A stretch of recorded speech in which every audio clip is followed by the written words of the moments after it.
Same old shit. Looking at I look at fucking polls like multiple times a day. At least it's all good news. Um,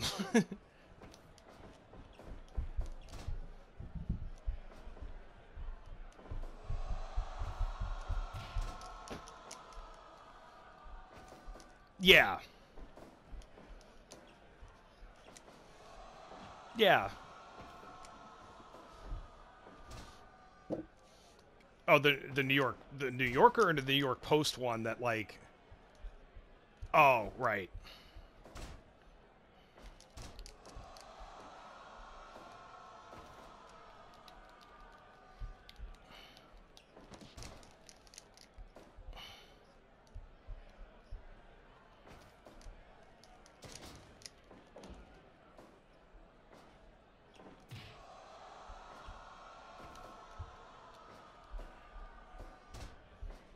Oh.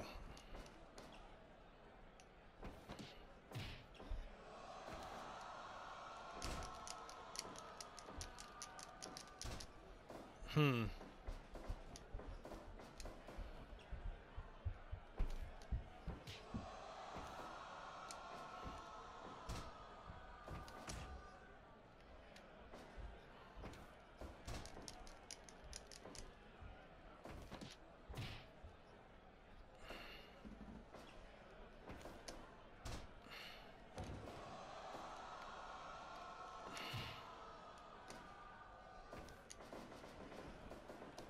And he just happens to have he's had a drug problem. Like yeah, I'm amazed that like in the Republican like fever to try to like slam Biden over this, they like leak a text message from Joe to his son, like basically saying like, you know, like I love you, I'm proud of you, and it's just like, and then here's Rudy Giuliani being like he smoked crack, like that somehow like his son smoked crack, so his dad can't be president.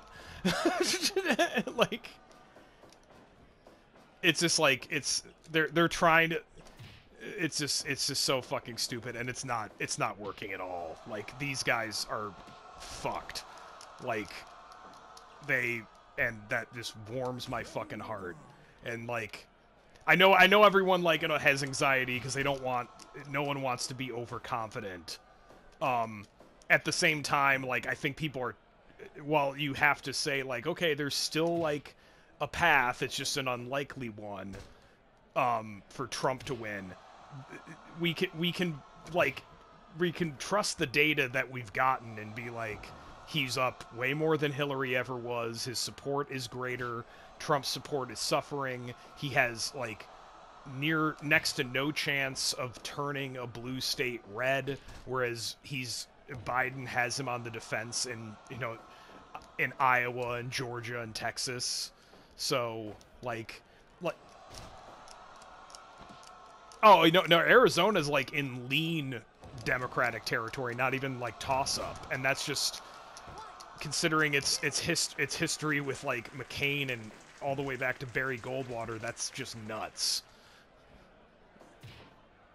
Um, yeah, and it's like what to look for on election night is like if Biden wins, you know, Arizona or Florida, which would be counted earlier, it's done. Like there's like that just signals very quickly that this is an extremely bad night for Trump, and the polls were spot on. And even if they're as wrong as they were in 2016, Biden still wins comfortably. So I know, just like everyone's like, this, there's people like kind of punditing. I don't know if punditing is a word, but like just like the punditry is just like tying themselves into knots because they don't want to say that like it looks like Trump. They don't want to say like it looks like Trump's going to get blown out. They just don't want to say that and then have what happened 4 years ago. But they're also oversimplifying it. You know, like they're saying like like he won 4 years ago. I'm like there's plenty of like it wasn't just like all the polls were wrong. That's what his supporters want you to think because they stand to benefit from saying everything's going to be wrong now.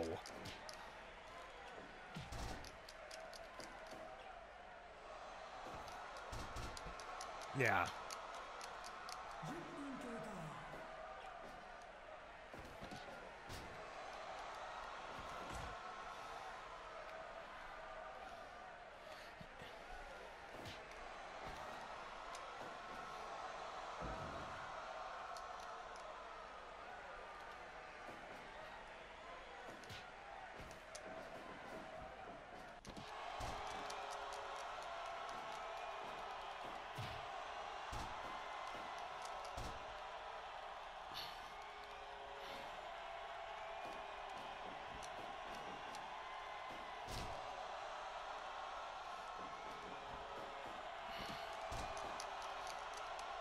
Yeah.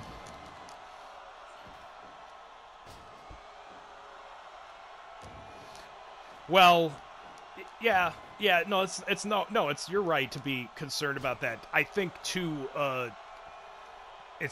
For one, it's hard because that's all unprecedented stuff, and we don't know exactly how that would play out. And like the fear is warranted, but it's so hard to get a handle on how much of that, like, could we be overselling it?